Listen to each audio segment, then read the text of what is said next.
May buntag din sa mga Bisaya tanan dyan, no? May buntag sa inyong tanan, Bisaya, Luzon, Visayas, Mindanao.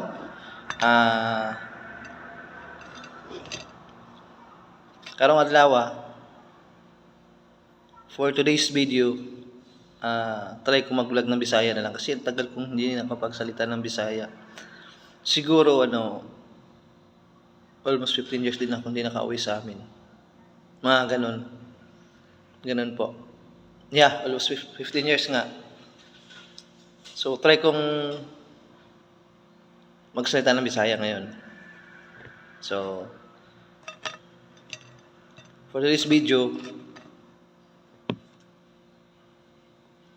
magkapita dayon na ay biskwit. Sa Bisaya, biskwit ni.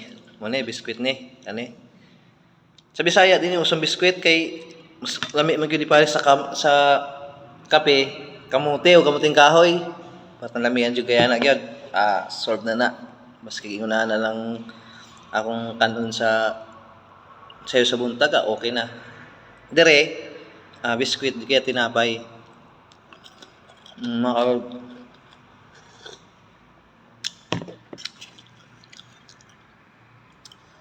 Naging nagdugay ta diri sa Manila. Maglisod naman kog istorya ng Bisaya. Noon siya naman noon imbuangan Nagkahirap-hirap sa kalisod ako. Nagkalisod-lisod sa kahirap-hirap.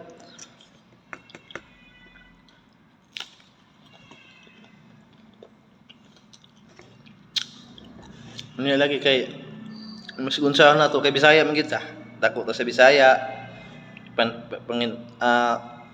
Gipanganak ta sa Bisaya. Bisaya gid dako. Maski pag nata sa Tagalog. Atong language.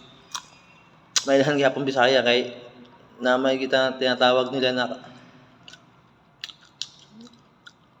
bang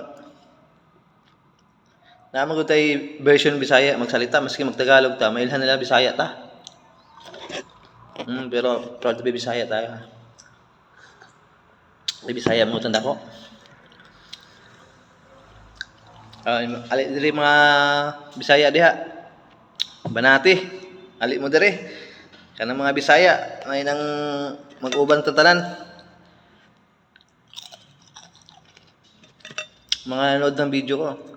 Mga bisdak. Proud to be bisdak. Di na to ikaulaw nitong pagka-Bisaya kay Bisaya magitanda ko. Punta na ta sa Manila kay Tagalog noon dayon. Sasabihan, ingno rin tagtatong bisi sa isang araw walang kain-kain.